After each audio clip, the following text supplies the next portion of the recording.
প্রবাসী বাঙালির রক্তে মিশে থাকা যে সত্তা, বাংলাকে ভালোবেসে, বাংলা সংস্কৃতিকে ভালোবেসে, সংস্কৃতি মনা ব্যক্তিদের সম্মিলিত দীর্ঘ প্রচেষ্টার ফসল এই বঙ্গীয় সাহিত্য সংস্থা।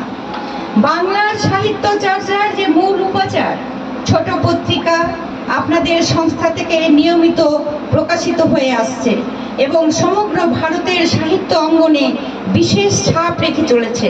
তার নাম মধ্যবলয়।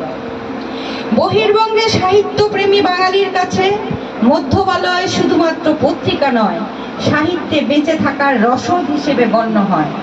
জগতে আনন্দযজ্ঞের মঞ্চ থেকে বঙ্গীয় সাহিত্য সংস্থার প্রত্যেক সদস্যদের আন্তরিক শুভেচ্ছা ও অভিনন্দন জানাই।